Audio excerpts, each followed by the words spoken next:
नमस्कार, श्री स्वामी समर्थ। मी शर्मिला।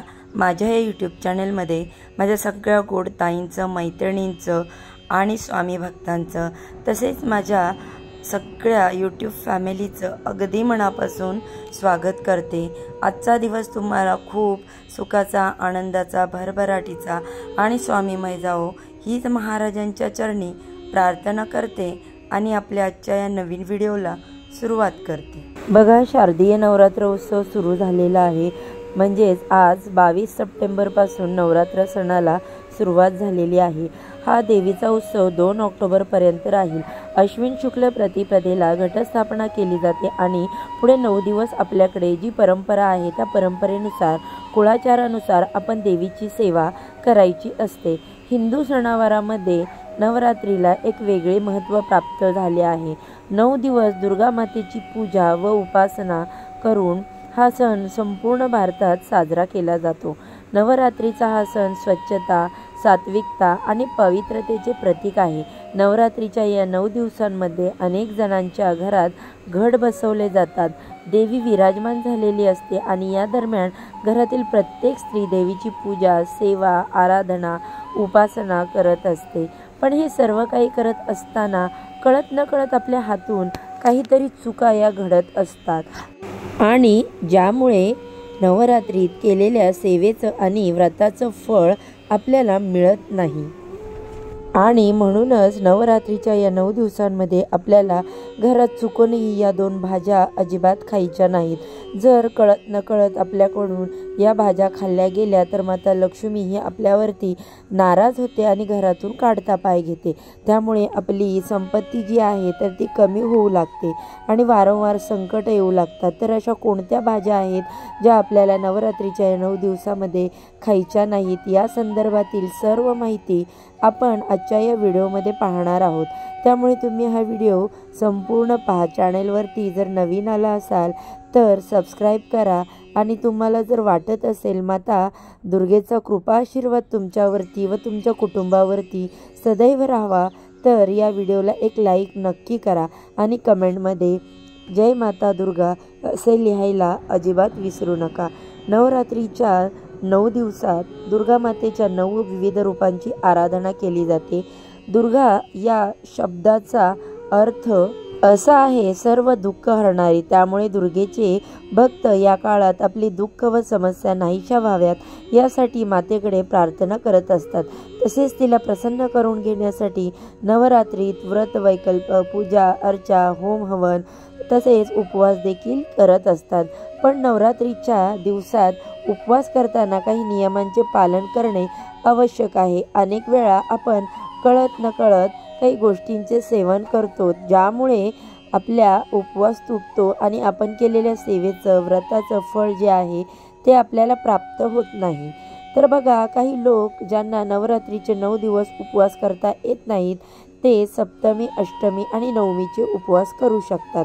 त्याला त्रिरात्री व्रत असे म्हणतात। जे लोक प्रतिपदा आणि अष्टमी व्रत करतात त्याला युग्मरात्री व्रत म्हणतात। तसेच जो व्यक्ती पहिल्या आणि शेवटच्या दिवशी व्रत करतो त्याला एक रात्री व्रत असे म्हटले जाते।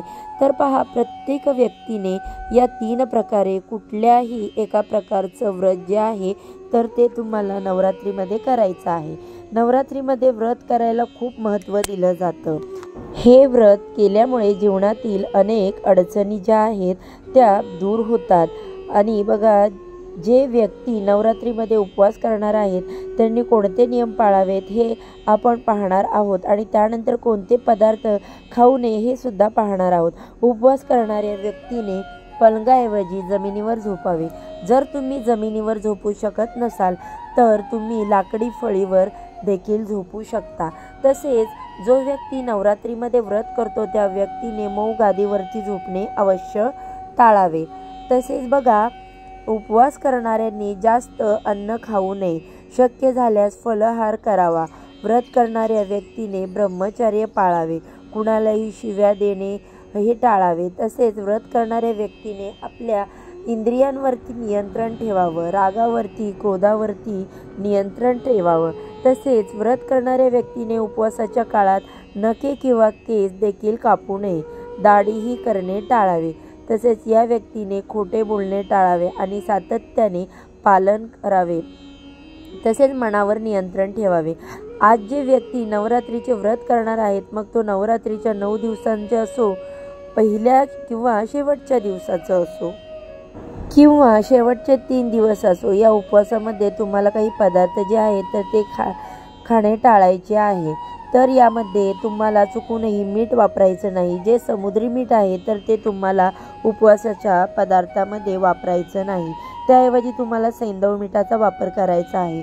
तसेच या नवरात्रीच्या उपवासामध्ये गहू, तांदूळ यांसारखे धान्य जे आहे तर ते सुद्धा सेवन करायचं नाही।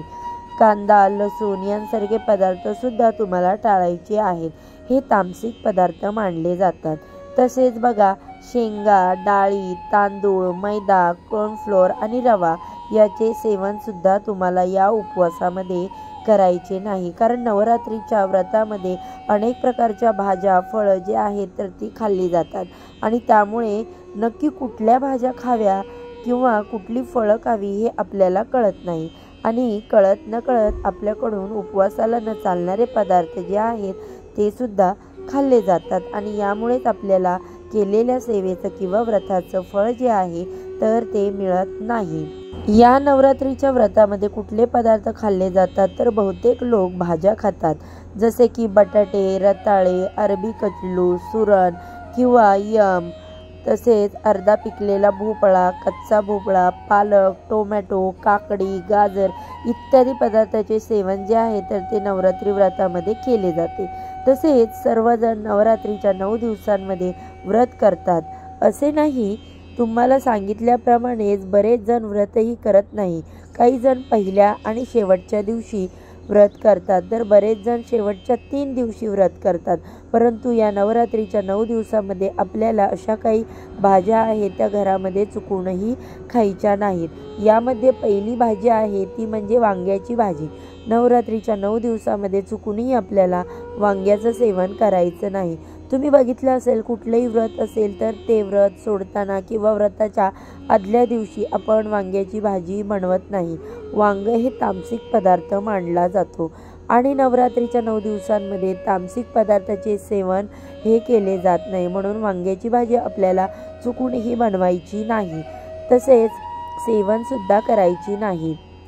त्याचबरोबर कांदा आणि लसूण हे सुद्धा तामसिक पदार्थ मानले जातात, म्हणून तुम्हाला शक्य असेल तर तुम्ही कांदा आणि लसूण हे पदार्थ वर्ज्य करू शकता।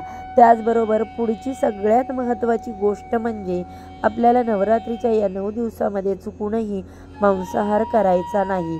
यामध्ये मासे असेल, अंडी असेल, चिकन असेल, जो कुठलाही मांसाहार असेल तो चुकूनही आपल्याला करायचा नाही।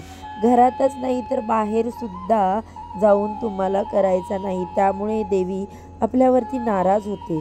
आयुष्यामध्ये अडचणी, संकट येऊ लागतात, त्यामुळे आपल्याला चुकूनही मांसाहार हा करायचा नाही। त्यानंतर बघा, पुढची गोष्ट म्हणजे नवरात्रीच्या 9 दिवसामध्ये आपल्याला काळे उडीद, उडदाची डाळ, मसूरची डाळ या ज्या डाळी आहेत तर ह्या सुद्धा सेवन करायच्या नाहीत। तसेच या नवरात्रीच्या 9 दिवसांमध्ये आपल्याला चुकूनही लिंबू कापायचं नाही, तसेच लिंबाचं सेवन सुद्धा करायचं नाही।